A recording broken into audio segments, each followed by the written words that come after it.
नमस्कार, इंडिया अनरिट की करते हैं शुरुआत। मैं हूं आपके साथ वर्षा शर्मा।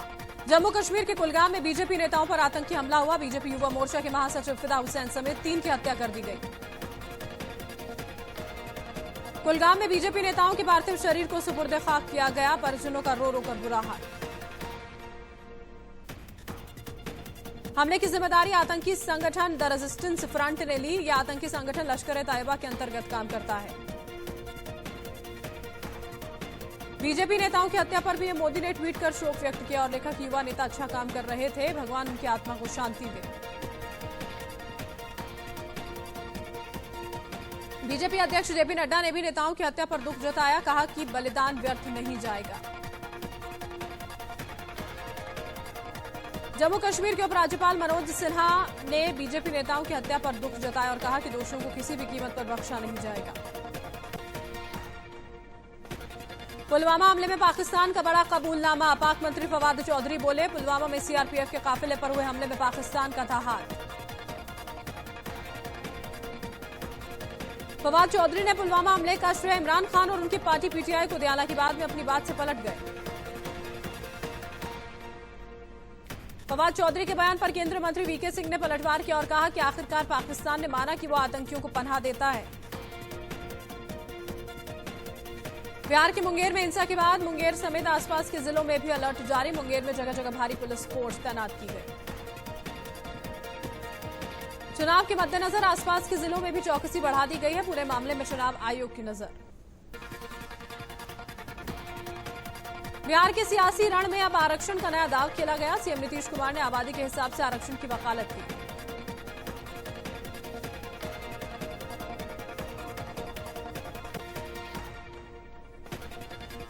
सीएम नीतीश कुमार ने कहा कि वो इस बात पर कायम है कि जातियों को उनकी आबादी के हिसाब से ही आरक्षण मिलना चाहिए।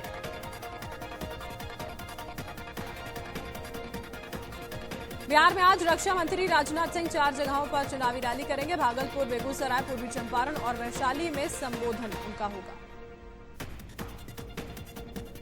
बीजेपी अध्यक्ष जेपी नड्डा आज 2 जनसभाएं करेंगे। पहली जनसभा बेगूसराय और दूसरी सिवान में।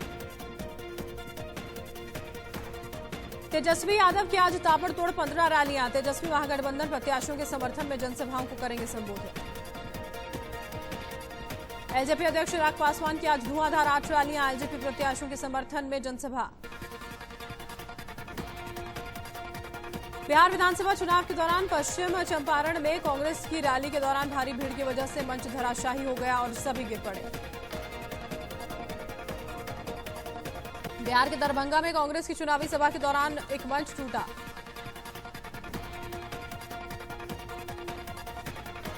निकिता हत्याकांड पर हरियाणा सरकार ने बड़ा फैसला लिया। केस की सुनवाई अब फास्ट ट्रैक कोर्ट में होगी। हरियाणा के गृह मंत्री अनिल विज ने ट्वीट कर जानकारी दी। सुरक्षा के लिए पीड़ित परिवार को 3 गनर मिले।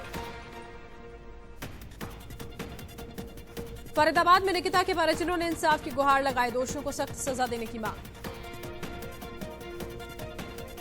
निकिता को इंसाफ दिलाने के लिए लोग सड़कों पर उतर आए हैं। लोगों ने कैंडल मार्च निकालकर विरोध जताया और इंसाफ की मांग की। बल्लभगढ़ में करणी सेना के पदाधिकारियों ने पीड़ित परिजनों से मुलाकात की और दोषियों को सजा दिलाने की मांग की। फरीदाबाद में हिंदू जागरण मंच के लोगों ने हत्यारों का पुतला फूंका और दोषियों को फांसी देने की मांग की। हंगामे के बाद एडीजी की अगुवाई में पुलिस ने फ्लैग मार्च निकाला। अधिकारियों ने लोगों से शांति बनाए रखने की अपील की। मुंगेर हिंसा पर गुस्साए लोगों ने एसडीओ आवास में जमकर तोड़फोड़ की। दोषियों के खिलाफ कार्रवाई की मांग। फ्रांस के नीस में हुए आतंकी हमले को लेकर लोगों में गुस्सा है। सैकड़ों की संख्या में लोगों ने कैंडल मार्च निकाला। लोगों ने आतंक के खिलाफ सख्त एक्शन की मांग की। हमले में मारे गए लोगों के परिवार वालों के प्रति संवेदना व्यक्त की। फ्रांस के नीस शहर में आतंकी हमला हुआ। चर्च में घुसकर हमलावर ने 3 लोगों की हत्या कर दी। पुलिस ने हमलावर को अरेस्ट कर लिया है। फ्रांस के राष्ट्रपति मैक्रो ने कहा कि वो ऐसे हमलों से डरते नहीं हैं। फ्रांस के नीस शहर में आतंकी हमले की जांच में चौंकाने वाला खुलासा हुआ। हमलावर हाथ में कुरान और चाकू लेकर चर्च के अंदर घुसा था। एंटी टेररिज्म प्रोसिक्यूटर के मुताबिक हमलावर ट्यूनीशियाई नागरिक है। 20 साल का शख्स इटली के रास्ते फ्रांस में दाखिल हुआ था। नीस में हुए हमले की पीएम मोदी ने निंदा की और ट्वीट किया, हम आतंकवाद के खिलाफ लड़ाई में फ्रांस के साथ। प्याज की बढ़ती कीमतों पर यूपी सरकार ने लिया बड़ा फैसला। आज से लखनऊ में मोबाइल वैन के जरिए आलू 36 और प्याज 55 रुपए किलो बेची जाएगी। प्याज के निर्यात पर सरकार ने तत्काल प्रभाव से रोक लगाई। सरकार ने प्याज की स्टॉक लिमिट तय की, अब केवल 25 टन प्याज थोक विक्रेता रख सकेंगे। यूपी के सीएम योगी आदित्यनाथ आज चित्रकूट दौरे पर जाएंगे। सीएम योगी महर्षि वाल्मीकि की तपोस्थली का निरीक्षण भी करेंगे। मुंबई में अंधेरी कोर्ट ने सांप्रदायिक नफरत फैलाने के आरोप में कंगना और उनकी बहन के खिलाफ जांच के आदेश दे दिए हैं। एडवोकेट कासिफ खान ने कंगना के खिलाफ शिकायत दर्ज कराई थी। बिग बॉस कंटेस्टेंट जान सानू के बयान पर उनके पिता कुमार सानू ने माफी मांगी। दरअसल जान सानू ने कहा था कि उन्हें मराठी भाषा से चिढ़ है। अक्षय कुमार की फिल्म लक्ष्मी बम का नाम बदलकर लक्ष्मी कर दिया गया है। इस फिल्म के नाम को लेकर काफी विवाद हो रहा है। गाजियाबाद में बीजेपी विधायक ने आमिर खान के खिलाफ शिकायत दर्ज कराई। आमिर खान का एक फोटो वायरल जिसमें वो बिना मास्क के दिख रहे हैं। आईपीएल के 50वें मुकाबले में आज पंजाब की टक्कर राजस्थान से होगी। पंजाब 6 मैच जीतकर पॉइंट्स टेबल में चौथे नंबर पर है। आईपीएल के 49वें मैच में चेन्नई सुपर किंग्स ने कोलकाता नाइट राइडर्स को 6 विकेट से हरा दिया। चेन्नई की सीजन में ये 5वीं जीत। चेन्नई से हार के साथ कोलकाता की प्लेऑफ की राह मुश्किल हो गई है। कोलकाता को बाकी टीमों के नतीजों पर निर्भर रहना होगा। चेन्नई को 12 बॉल पर 30 रनों की जरूरत थी। आखिरी 2 बॉल पर 2 छक्के लगाकर कोलकाता से जीत छीन ली। रविंद्र जडेजा ने 11 बॉल पर नाबाद 31 रन बनाए। चेन्नई के ऋतुराज गायकवाड़ ने सीजन में लगातार दूसरी 50 लगाते हुए 72 रन बनाए। गायकवाड़ को मैन ऑफ द मैच चुना गया। केकेआर ने 5 विकेट के नुकसान पर 172 रन बनाए। नीतीश राणा ने आईपीएल में अपनी 11वीं 50 लगाते हुए 61 बॉल पर 87 रन बनाए। दिल्ली की हवा बेहद खराब स्थिति में। आनंद विहार द्वारका में एयर क्वालिटी इंडेक्स 400 के पार पहुंचा। देश में पिछले 24 घंटों में कोरोना के 48,648 नए मरीज सामने आए हैं। देश में 24 घंटों में 563 लोगों की गई जान। मौत का कुल आंकड़ा 1,21,000 के पार पहुंचा। देश में कोरोना के अब तक 80,88,851 केस सामने आए हैं। 5,94,000 से ज्यादा एक्टिव केस हैं। दिल्ली में कोरोना के 24 घंटों में 5,739 नए मरीज मिले। 27 मरीजों की मौत हुई। तिरुवनंतपुरम में कांग्रेस कार्यकर्ताओं ने मुख्यमंत्री आवास के बाहर जोरदार प्रदर्शन किया। गोल्ड स्मगलिंग केस में सीएम से इस्तीफे की मांग की। महाराष्ट्र में कोरोना के अब तक कुल 16,66,000 से ज्यादा केस सामने आ चुके हैं। 24 घंटों में 5,000 से ज्यादा नए मरीज बढ़े। प्रधानमंत्री मोदी आज से 2 दिवसीय गुजरात दौरे पर। इस दौरान पीएम मोदी कई योजनाओं का उद्घाटन करेंगे। गुजरात पहुंचकर सबसे पहले पीएम मोदी ने केशुभाई पटेल को श्रद्धांजलि दी। गुरुवार को केशुभाई पटेल का निधन हो गया था। गुरुग्राम के अस्पताल में लड़की के साथ रेप किया गया। अस्पताल के आईसीयू में लड़की के साथ हुआ दुष्कर्म।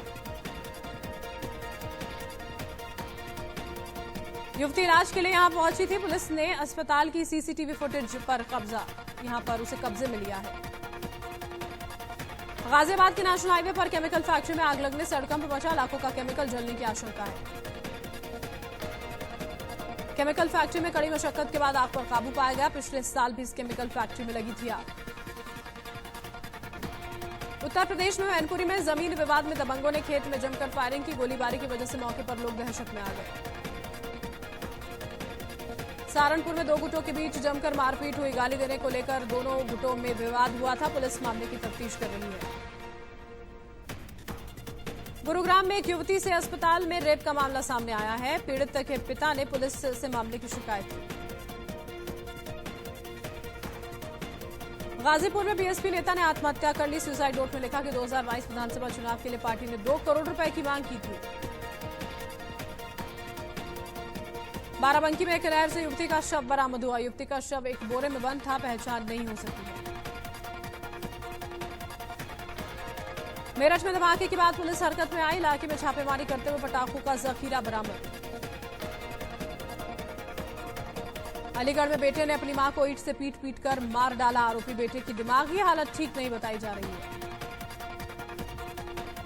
अलवर में पुलिस अधिकारियों ने नकली घी बनाने वाली फैक्ट्री पर छापेमारी की। मौके से करीब 3000 लीटर नकली घी बरामद हुआ। कासगंज में 2 मंजिला इमारत गिरने से हड़कंप मचा। रेस्क्यू कर 4 लोगों को घर से बाहर निकाला गया। अलीगढ़ में एक घर में अचानक आग लग गई। लाखों का सामान जलकर खाक हुआ। कड़ी मशक्कत के बाद आग पर काबू पाया। मुंबई के दहिसर में कोविड सेंटर में आग लगी। इस सेंटर में सैकड़ों मरीजों को सुरक्षित बाहर निकाला गया। आगरा फोर्ट के पास झाड़ी में अचानक आग लग गई। झाड़ी में आग लगने से प्रदूषण का खतरा बढ़ा। कानपुर में गैस सिलेंडर फटने से 3 घरों में आग लगी। घंटों मशक्कत के बाद फायर ब्रिगेड की टीम ने आग पर काबू पाया। उत्तर प्रदेश के ललितपुर में बाइक रिपेयरिंग की दुकान पर शॉर्ट सर्किट से आग लग गई। कड़ी मशक्कत के बाद आग पर काबू पाया गया। मुंबई के अंधेरी में कार सर्विस सेंटर में आग लग गई। आग लगने की वजह अब तक साफ नहीं हो पाई है। केदारनाथ के ऊपर वासुकी ताल, इससे करीब 6 किलोमीटर की ऊंचाई पर पनिया ताल की तस्वीरें आई सामने। केंद्र सरकार ने एयर इंडिया की बोली लगाने के लिए तारीख को एक बार फिर आगे बढ़ा दिया है। एयर इंडिया की नीलामी की तारीख 14 दिसंबर कर दी गई है। केंद्रीय मंत्री हरदीप पुरी ने कहा कि एयर इंडिया के लिए बोली लगाने से जुड़ी शर्तों में बदलाव करने का फैसला लिया गया है। संयुक्त संसदीय समिति के सामने गूगल की पेशी हुई। जेपीसी ने गूगल से सवाल किया कि चॉइस को लेकर क्या गूगल यूजर्स के मौलिक अधिकारों का हनन नहीं कर रहा है।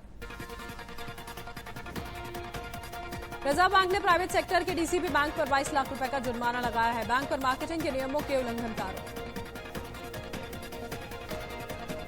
आर्मेनिया और अजरबैजान के बीच एक बार फिर से युद्ध तेज हो गया है। हमले में 21 और लोगों की गई जान। दुनिया भर में कोरोना से अब तक 4 करोड़ 51 लाख से ज्यादा लोग संक्रमित हो चुके हैं। 11,83,000 से ज्यादा लोगों की हुई मौत। मेक्सिको में कोरोना से अब तक 90,000 से ज्यादा लोगों की जान गई। 9 लाख से ज्यादा संक्रमित। रूस में अब तक संक्रमितों की संख्या 15,81,000 के पार चली गई है। मरने वालों का आंकड़ा 27,000 के पार है। कोरोना से ब्राजील में अब तक करीब 1,58,000 से ज्यादा लोगों की जान गई। 54,74,000 से ज्यादा संक्रमित हैं।